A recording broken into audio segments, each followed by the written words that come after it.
மும்பையில 12 கப்பல்களை மூழ்கடிச்சு தங்கமழையை பெய்து செய்த மிகப்பெரிய வெடிப்பு பற்றி தான் இந்த வீடியோவில் பார்ப்போம். உலகத்திலே மிகப்பெரிய வெடிப்புனா அது ஜப்பான் ஹிரோஷிமா மற்றும் நாகாசாகி தான் உலகத்திலே மிகப்பெரிய வெடிப்பை பார்க்கப்பட்டது. இன்னை வரையிலும் எல்லாருக்குமே தெரியும். இதனால தான் இரண்டாம் உலகப் போர் முடிவுக்கு வந்தது. ஆனா அதுக்கு முன்னாடியே நம்ம இந்தியாவில் மிகப்பெரிய ஒரு வெடிப்பு ஏற்படுத்தியிருக்காங்க.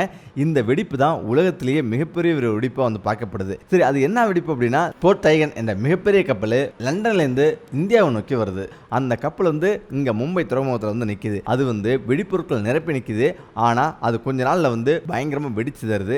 இதனால இந்தியாவில் 1 கிலோமீட்டர் அளவுக்கு சுத்தி சுத்தமா அழிஞ்சிருது. இதனால மிகப்பெரிய வெடிப்புல பெரிய ஒரு பாதிப்பு ஏற்பட்டது. அதில் உள்ள முக்கியமான சம்பவங்கள் தான் இந்த வீடியோ பார்க்க போறோம். 1944 பிப்ரவரி 24ஆம் தேதி லண்டன்ல இருந்து புறப்படுது. இந்தியாவுக்கு வருது ஸ்போர்ட் டைகன் என்ற கப்பல். அது ஒரு போர்க்காலம். அந்த கப்பலோட கேப்டன் பயங்கர ஒரு படபடப்பா வந்திருக்காரு. எப்படி இந்த கப்பல் போய் சேரும் அப்படின்ற ஒரு பயத்தோட வந்திருக்காரு. ஏன்னா அந்த காலகட்டத்தில் எந்த நாடு எப்படி குண்டு போடும் அப்படின்னு தெரியாது. ஆனா அந்த கப்பல்ல இருந்த முக்கியமான விஷயம் என்னன்னு பாத்தீங்கன்னா, ஃபுல்லாவே வெடிகுண்டுகளும் வெடிமருந்துகளும் ஏவுகணைகளும் புதுசாக கண்டுபிடிக்கப்பட்ட நிறைய ஆயுதங்கள் ஏத்தி போகுது. இந்த கப்பலோட நீளம் 424 அடி. இது 7000 டன் எடையுள்ள இந்த கப்பல்ல பலவிதமான வெடிப்பொருட்களும் ஆயுதங்களும் ஏத்தி போகுது. அது மட்டும் இல்லாம இதுல முக்கியமான ஒரு விஷயம் என்னன்னா, 384 கிலோ தங்கக்கட்டிகள் இந்த கப்பல் வச்சிருக்காங்க. இந்த கப்பல்ல இந்த வெடிப்பொருட்கள் எல்லாமே முதல் தளத்துல ஆட்கள் நடமாடுறதும் நார்மலான பொருட்களும், இரண்டாம் தளத்துல தான் வெடிப்பொருட்களும் இந்த தங்கக்கட்டிகளும் வச்சிருக்காங்க. இந்த தங்கக்கட்டிகள் எல்லாமே வெல்டிங் அடிச்சு நல்லா சீல் வச்சு பயங்கரமா வச்சிருக்காங்க. இதோட கண்காணிப்பு ஃபுல்லாவே கேப்டனோட கண்காணிப்பில் இருக்கு. இந்த கப்பல் இந்தியாவுக்கு புறப்பட்டு வருது. அதாவது பிப்ரவரி 24 புறப்பட்டது. மார்ச் 10ஆம் தேதி நம்ம கராச்சியில இறங்குது. இந்தியா கராச்சி துறைமுகத்தில் இறங்குது. பயங்கர ஒரு பதற்றத்தோட எல்லாமே வந்திருக்காங்க. ஏன்னா அந்த கப்பல் முழுவதும் வெடிகுண்டு இருக்கிறதால ஒரே பரபரப்பா வந்திருக்காங்க. அப்போ என்ன பண்றாங்கன்னா, இங்க உள்ள பொருட்கள் எல்லாமே இறக்கிட்டு உடனே புறப்படுறதா அந்த கப்பலோட ரூல்ஸ். ஆனா அங்க அதிகாரிகள் இதுல இறக்கிறதுக்கு ரொம்ப லேட் ஆகும் அப்படின்ற மாதிரி சொல்றாங்க. கேப்டனுக்கு என்னன்னா, ஏற்கனவே அந்த கப்பல் பயங்கரமா பழுதாயிடுச்சு. இந்த கப்பலை பழுது பார்க்கணும்னு லண்டன்ல சொல்றாரு. ஆனா லண்டன்ல அந்த பழுது பார்க்கறதுக்கு அனுமதிக்கல. ஏன்னா ரொம்ப அவசரமா இந்த ஆயுதம்லாம் போய் சேரணும் இந்தியாவுக்கு அப்படின்னு இங்க அனுப்புறாங்க. அதாவது நேச நாடுகளுக்கு உள்ள பிரிட்டிஷ் அரசு இந்த ஆயுதங்களை கொடுக்கறதுக்காக கொண்டு வருது. இப்போ என்ன நடக்குது அப்படின்னா, லண்டன்ல அந்த கப்பல் பழுது பார்க்கல. இப்போ நம்ம இந்தியாவில் வச்சு தான் பழுது பார்த்தாகணும். இதுக்காக அங்க இந்த கேப்டன் அங்க உள்ளவங்கள்ட்ட அனுமதி கேட்கிறாரு. ஆனா அங்க உள்ள அதிகாரிகள் அனுமதி தரல. இது புறப்படலான்ட்டு அவர் போலாம் நினைக்கிறாரு. ஆனா அதுக்கு என்ன பண்றாங்கன்னா, இல்ல இங்க உள்ள பொருட்கள் எல்லாம் இறக்கிட்டு மீண்டும் இங்க உள்ள பொருட்களை ஏத்திட்டு தான் போகணும் அப்படின்னு சொல்றாங்க. ஆனா இங்க சரக்கு ஏத்தணுன்றது இந்த கப்பலோட திட்டம் கிடையாது. ஆனா இங்க திடீர்னு கப்பல் தட்டுப்பாடால அவசரமா அந்த திட்டத்தை சொல்றாங்க. இதனால அதிர்ந்து போனவர், எப்பரா இவ்வளவு பொருட்களை இறக்கிட்டு ரொம்ப நாளாவுமே, இந்த கப்பல் வேற ரிப்பேரா வந்திருக்கு, கப்பல் ஃபுல்லா வெடிமருந்து இருக்கு, ஏதாவது ஒரு பிரச்சனை ஏற்படுமே அப்படின்னு படபடப்பா வந்திருக்காரு. அந்த அதிகாரிகள் சொல்றது தட்டவே முடியல. சரி ஓகே என்ன வெயிட் பண்றாரு. 10 நாட்களுக்கு பொருட்கள் எல்லாம் ஏத்துறாங்க. அதனால அவரால் எதுவுமே பண்ண முடியல. 10 நாள் வெயிட் பண்றாரு. சரக்கு ஏத்திட்டே இருந்திருக்காங்க. அதாவது அந்த கப்பலுக்கு அளவுக்கு மீறி சரக்கு ஏத்துறாங்க. கேப்டன் எவ்வளவு சொல்றாரு. அங்க இது ஏகப்பட்ட பிரச்சனை வந்திருக்குது. உள்ள வெடிப்பொருட்கள் இருக்கு, உள்ள பலவிதமான ஆயுதங்கள்லாம் வந்திருக்கு. இதனால பெரும் ஆபத்து ஏற்படும். அதனால இவ்வளவு பொருட்களை ஏத்த வேண்டாம்னு சொல்றாரு. ஆனா அங்க உள்ள அதிகாரிங்க ஏத்தி ஆகணும், இது போர்க்காலன்றதால கப்பல்கள் அதிகமா இல்ல, இங்கிருந்து வேற ஒரு இடத்துக்கு போகணும் அப்படின்னா கப்பல் ரொம்ப கம்மியா இருக்கு, இது மேலிடத்துல இருந்து லண்டன்ல இருந்து வந்த உத்தரவு அப்படின்னு சொல்றாங்க. வேற வழியே கிடையாது. இவர் எல்லா பொருட்களையும் ஏத்திக்கிட்டு கராச்சியில ஏத்திக்கிட்டு மும்பையில போய் இறக்கணும் அப்படின்ற உத்தரவை அவர் செயல்படுத்திட்டு வெயிட் பண்றாரு. 87,000 மூட்டை பருத்தி ஏத்துறாங்க, 10,000 டன் மரம் ஏத்துறாங்க, கச்சா எண்ணெய் ஏத்துறாங்க. இதே போல பலவிதமான பொருட்கள் ஏத்தி அந்த ஏற்கனவே வெடிப்பொருட்கள் எல்லாம் நிரப்பிருக்காங்க பாத்தீங்களா, அங்க எல்லாமே பருத்தியில இருந்து எல்லாமே அடுக்குறாங்க. அங்க ஏற்கனவே இருக்கிறது வெடிப்பொருள், இங்க வச்சிருக்கிற மரப்பொருள் அந்த பருத்தி எல்லாமே எரியக்கூடிய தன்மை உள்ளது. இதனாலே பயங்கரமா அதிர்ச்சி ஆகிறாரு கேப்டன். இருந்தாலும் வேற வழி இல்ல, எல்லாம் சொல்றதை கேட்டுதான் ஆகணும், இங்க இருந்து மும்பைக்கு தானே போகணும், சீக்கிரம் இறக்கிட்டு போலாம் அப்படின்னு அவர் ஒத்துக்கிறாரு. பொருட்கள் எல்லாம் ஏத்திக்கிட்டு புறப்படுறதுக்கு ரெடி ஆகுது. ஏப்ரல் 9ஆம் தேதி கராச்சியில இருந்து புறப்பட்டு இப்போ மும்பைக்கு வருது. மும்பையில ஏப்ரல் 12ஆம் தேதி கரெக்டா துறைமுகத்துக்கு வருது. ஆனா அங்க வரும்போது என்ன நடக்குது அப்படின்னா, அங்க உள்ள துறைமுகம் இருக்குல்ல, துறைமுகத்துல வெடிப்பொருட்களுக்கு முன்னுரிமை கொடுத்து இறக்கப்படும். அங்க என்ன பண்ணுனா, அந்த கப்பல்ல சிவப்பு கலர்ல கொடி ஏத்தணும். அப்பதான் அங்க உள்ளவங்களுக்கு தெரியும் இந்த கப்பல் வெடிப்பொருட்களோட வந்திருக்கு. அதனால இந்த கப்பல் நம்ம முன்னுரிமை கொடுத்து சீக்கிரம் நம்ம இறக்கி விடணும் அப்படின்னு செய்வாங்க. ஆனா இந்த கப்பல்ல அந்த சிவப்பு கொடியை ஏத்தாததால ஒரே குழப்பமாவே இருந்திருக்கு. ஆனா இதுக்கு முன்னாடி ஒரு கப்பல் நின்று இருக்கு. அந்த கப்பல் நங்கூரம் விட்டதால இந்த கப்பல் நங்கூரம் வர்றதுக்கு நாளாயிடுச்சு. அது நங்கூரம் விட்டு அந்த சரக்கு இறக்கிறதுக்கு ரொம்ப நாளா ஆகுது. இதனால பயங்கரமா டென்ஷன் ஆயிடுறாரு நம்ம கேப்டன். நாள் கழிச்சு திரும்ப இந்த கப்பல் வந்து நங்கூரம் வந்து வர்றாங்க. நங்கூரம் விட்ட ஒருபடு சீக்கிரம் வந்து இறங்குங்க, நிறைய ஆயுதங்கள் நிறைய எரிபொருள்லாம் வந்து இருக்குது, இதெல்லாம் வந்து இறக்குனாதான் நமக்கு நிம்மதியா இருக்க முடியும் அப்படின்ற மாதிரி கேப்டன் சொல்றாரு. இவங்க வந்து இறக்க ஆரம்பிக்கிறாங்க. இந்த நேரத்தில் தான் கேப்டன் என்ன திங்க் பண்றாருன்னா, ஏற்கனவே அங்க வந்து பழுது பார்க்கறதுக்கு கராச்சியில வந்து அதிகாரி வந்து விடல, இங்கேயாவது நம்ம வந்து பழுது பார்த்துறோம் அப்படின்னு இப்போ வந்து பழுது பார்க்கறதுக்கு கப்பல் இருந்து அந்த இன்ஜின் பாகம்லாம் வந்து இருக்குல்ல, எல்லா இயந்திர பாகத்தையும் பிரிக்கிறாங்க. பிரிச்சு பழுது பார்க்கறதுக்கு ரெடி ஆகுறாங்க. இப்போ பொருட்களை கொஞ்சம் கொஞ்சமா இருந்து இறக்கிட்டு இருக்காங்க. ஆனா கொஞ்ச நேரத்தில் என்ன நடக்குது அப்படின்னா, பாதுகாப்பு விதியோடு தான் வந்து இந்த பொருட்கள்லாம் வந்து இறக்கணும். இப்போ வந்து வெடிப்பொருளை தான் முதல்ல வந்து இறக்கணும். ஆனா அதுக்கு முன்னாடி வந்து எல்லாமே பருத்தி மூட்டை எல்லாமே வந்து அடிக்கிறாங்க. இதனால அந்த பொருட்களை வந்து எடுக்க முடியல. இப்போ அந்த பருத்தி மூட்டைகளையும் மரங்களையும் இறக்கிறதுக்கு முடிவு பண்றாங்க. இப்படி போயிட்டு இருக்கு. ஏன்னா ஏராளமான பொருள் இருக்கிறதால அந்த வெடிப்பொருளும் மரங்களும் அப்படியே இருக்கு, மற்ற பொருள்லாம் வந்து இறக்குறாங்க. இப்படியே போயிட்டு இருக்கு. ஒரு கட்டத்தில் வந்து இந்த தங்கத்தை வந்து எடுக்க வந்தாங்க பார்த்தீங்களா, அந்த அதிகாரிகள் வந்துடுறாங்க. இப்போ தங்கத்தை நாங்கள் வந்து எடுத்தாகணும் அப்படின்ற மாதிரி சொல்றாங்க. ஆனால் தங்கத்தை எடுக்கணும்னா வெல்டிங் பண்ணி தான் வந்து டெஸ்ட் பண்ணி தான் உள்ள தங்கம் இருக்கான்னு பார்த்து தான் நம்ம எடுத்தாகணும். ஆனால் உள்ள வந்து வெடிப்பொருள் இருக்கு, எடுக்க முடியாது அப்படின்னு ராணுவ அதிகாரி சொல்றாங்க. ஆனாலும் இவங்க வந்து எடுத்தே ஆகணுன்ற புரியாதல இருந்து நின்றுருக்காங்க. இப்போ இதுக்கு இடையில வந்து ராணுவ அதிகாரிக்கும் கப்பல் கேப்டனுக்கும் அவங்களுக்கும் பெரிய பிரச்சனையாவது. இப்போ ஒரு இடத்துல ஒரு தீர்மானம் ஆகி, சரி எல்லா வெடிப்பொருட்களையும் எல்லா பொருளையும் வந்து இறக்கின பிறகு கடைசியில் தங்கத்தை எடுத்துக்கலான்ற முடிவுக்கு வந்து வராங்க. ஓரளவு வந்து எல்லா பொருளையும் இறக்கிட்டாங்க.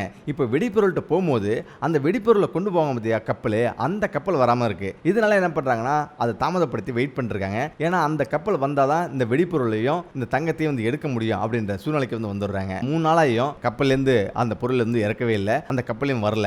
ஏப்ரல் 14ஆம் தேதி 10-12 கப்பல் வந்து இந்த கப்பலை சுத்தி நின்று இருக்கு. எல்லாமே வெயிட் பண்ணிருக்காங்க சரக்கை வந்து இறக்கிறதுக்கு. வேறு கப்பல் வரதால இந்த மற்ற பொருள் இறக்குற பணிலாம் ரொம்பவே சுலபமாக வந்து இறக்குறாங்க. இப்போதான் மதியம் 12 மணிக்கு எல்லாரும் சாப்பிட்ற நேரம். இந்த நேரத்தில் வந்து பக்கத்தில் உள்ள கப்பல் வந்திருக்காங்கல்ல, அங்கிருந்து கண்காணிச்சிருக்காங்க.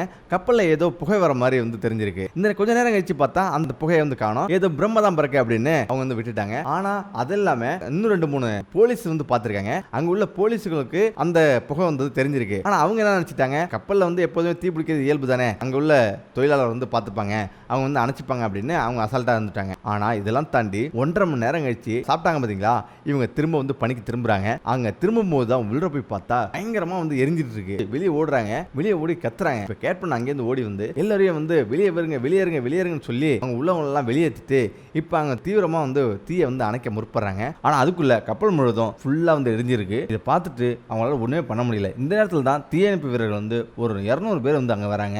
அதுக்கு முன்னாடி வெடிப்பொருளை எடுக்கணும் அப்படின்னு கேப்டன் வந்து சொல்றாரு. இப்ப வெடிப்பொருள் வந்து எடுக்க போறாங்க. ஆனா அவங்க எடுத்துட்டு வந்தது 1-2 தான் வந்து எடுக்கிறாங்க. இப்ப கேப்டன் வந்து 1-2 கிடையாது, வெடிப்பொருள் வந்து இருக்கு, அதெல்லாம் எடுத்துருவாங்க சொல்றாரு. இப்ப மீண்டும் வந்து திரும்ப போயிட்டு 10 குண்டை தான் வந்து எடுத்துட்டு வராங்க. ஆனா வெடிப்பொருட்கள் ஏராளமா வந்து உள்ளே வந்து 2வது தளத்துல ஃபுல்லா வந்து இருக்குது. ஆனா முதல் தளத்துல சும்மா மேலோட்டமா வச்சதை மட்டும் தான் வந்து எடுத்துட்டு வந்திருக்காங்க. 2வது தளத்துல அப்படியே வந்து இருக்குது. தீ பிடிச்சது 2வது தளத்துல தான் இருக்கு. கப்பல் முழுவதும் பத்த ஆரம்பிச்சிச்சு. இப்ப எல்லாருமே அலறடிச்சு வெளியே ஓடுறாங்க. தீயணைப்பு துறை வந்து ஒரு 100 பேத்துக்கு மேல உள்ள போறாங்க. உள்ள போய் பயங்கரமா தீ அணைக்க ட்ரை பண்றாங்க. ஆனா கொஞ்சம் கொஞ்சம் எரிஞ்சிட்டே வருது. அந்த கப்பலுடைய இரும்புலாம் வந்து உருகி ஊத்துருது. இப்ப அவங்களால எதுவுமே பண்ண முடியல, அணைக்க முடியல. வெளியில வந்து ஓடி வராங்க. இப்போ இந்த கப்பலை எடுத்து தூரத்தில் வந்து நிப்பாட்டணும் அப்படின்னா கூட கப்பலோடைய இன்ஜின் பாகம் எல்லாமே பிரித்து போட்டாச்சு. அந்த கப்பலை எதுவுமே பண்ண முடியாது. உள்ள தீயணைப்புகளிலேருந்து எந்த கருவியுமே வந்து வேலை செய்யல. இப்போ கப்பல் வந்து வெறும் கூட நின்றுருக்கு. உள்ள வெடிப்பொருளோட நிற்குது, அதுவும் 10,000 டன் வெடிப்பொருளோட. இப்போ தான் திடீர்னு அந்த கப்பல்லேருந்து ஒரு நெருப்பு வந்து போல மேலே பயங்கரமாக வருது. இப்போ கேப்டன் எல்லோரும் வெளியே போங்க வெளியே போங்கன்னு சொல்றாரு. ஆனாலும் தீயணைப்பு வீரர்கள் வந்து தீயை வந்து அணைச்சிட்டே இருக்காங்க. மாலை வந்து 4 மணி 3 மணி நேரம் கிட்டத்தட்ட வந்து பயங்கரமாக எரிஞ்சிட்டு இருக்கு, பயங்கரமாக வெடிக்குது. அதுவும் மும்பை நகரமே வந்து அலறுது. சொல்லப்போனா அதாவது ஒரு பக்கம் வந்து வெடிச்சு ஒரு பக்கம் மட்டும் தான் இருக்குது, பாதியா உடஞ்சி ஒரு பக்கம் தண்ணியில் மிதந்துருக்கு. இன்னொரு பாகம் எங்கன்னே தெரியல. அதாவது அந்த இன்னொரு பாகம் இருக்கு பார்த்தீங்களா, அதுதான் வெடிமருந்து இருந்த பாகம். பாகம் ஃபுல்லா அப்படியே வெடிச்சு 1/2 கிலோமீட்டர் கிட்டத்தட்ட வந்து தூக்கிட்டு பறந்து போயிருக்குது. அந்த அளவு பயங்கரமான குண்டுவெடிப்பு. 1/2 கிலோமீட்டருக்கு தாண்டி ஒரு பெரிய ஒரு பில்டிங்ல விழுது. அங்க உள்ள மக்கள் எல்லாம் பயங்கரமா அதிர்ந்து போறாங்க. அதாவது இந்த வெடிச்சு சிதைச்சு பார்த்தீங்களா, ஆயுதம், தங்கம், அது இல்லாமல் அந்த கப்பலோட உதிரி பாகம் இப்படின்னு பலவிதமான பொருட்கள் வந்து அது உள்ள வந்துருக்குது. சிதறின நேரத்தில் அந்த கப்பலோட உதிரி பாகம் எல்லாமே மனிதர்கள் மேலே விழுது, பில்டிங் மேலே விழுது. அந்த ஆயுதங்கள்லாம் வெடிச்சு சிதறுது. அங்கே போய் விழுந்த பிறகு வந்து அந்த பில்டிங்லாம் கீழே விழுது பார்த்தீங்களா, அந்த வெடிகுண்டுலாம் சிதறி சிதறி கீழே விழுது பார்த்தீங்களா. போய் விழுந்த பிறகு அங்கே சின்ன சின்ன குண்டுகள்லாம் வந்து பயங்கரமாக வெடிக்குது. மும்பையே ஒரு பகுதி பத்தி எரியுது. அங்கங்கே வந்து போர்க்களம் மாதிரி வந்து வெடிச்சு சிதறுது. அதே சமயம் 4:20க்கு இன்னொரு பாகத்தில் இருந்த வெடிமருந்தும் பயங்கரமாக வெடிக்குது. அதாவது அதை விட 3 மடங்கு வேகத்தில் பயங்கரமா வந்து வெடிக்குது. அது சாதாரண வெடிப்பு கிடையாது. அந்த வெடிப்புல வந்து பக்கத்துல வந்து ஒரு 12 கப்பல் இருந்தது பாத்தீங்களா, அந்த கப்பல் முழுவதுமே வந்து வெடிச்சு சிதறிச்சுன்னா பாத்தீங்கன்னா அவ்வளவு பிரம்மாண்டமான ஒரு வெடிப்பு. அந்த வெடிப்புல வந்து என்ன நடக்குது அப்படின்னா, அங்க கடல் தண்ணிலாம் நின்றுருக்கு பாத்தீங்களா, அந்த கடல் தண்ணியே சுனாமியா மாறி, அதாவது பயங்கரமான வெடிப்புல பெரிய ஒரு அலை வந்து எழும்பி 1/2 கிலோமீட்டர் கிட்டத்தட்ட ஃபுல்லாவே வந்து மூழ்கிடுச்சான். அப்படியே வந்து தண்ணி வந்து ஏறிச்சு. அவ்வளவு மிகப்பெரிய ஒரு வெடிப்பு வந்து ஏற்படுத்தியிருக்கு. அந்த அளவுக்கு வந்து அது வெடிச்ச பிறகு அந்த நிமிஷம் மும்பைல அங்க அனைத்து சேவையும் நிப்பாட்டப்பட்டிருக்கு. குடிநீர்ல இருந்து, ரயில்ல இருந்து எல்லா சேவைகளும் பஸ், லாரி அப்படி இப்படி நிப்பாட்டிட்டாங்க. இதெல்லாம் சரி பண்றதுக்கே வந்து துறைமுகத்தை சரி பண்றதுக்கு 6 மாச காலம் வந்து எடுத்துதான். இந்த வெடிப்பு நிகழ்வுல 700 பேர் வந்து இறந்திருக்காங்க. இதுல முக்கியமா 20 லட்சம் மில்லியன் பவுண்டு இழப்பு வந்து ஏற்பட்டதான்.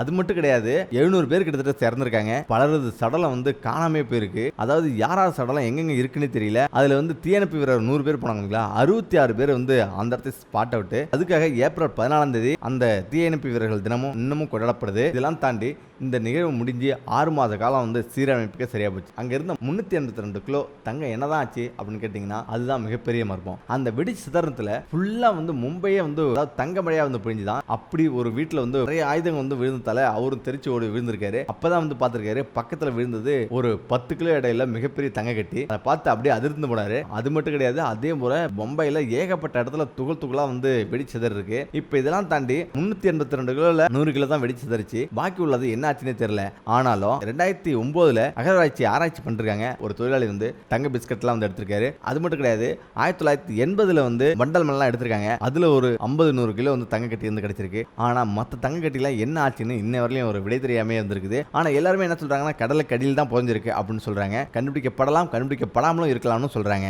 ஓகே, இதே போல அடுத்த வேளை சந்திப்போம். நன்றி, வணக்கம்.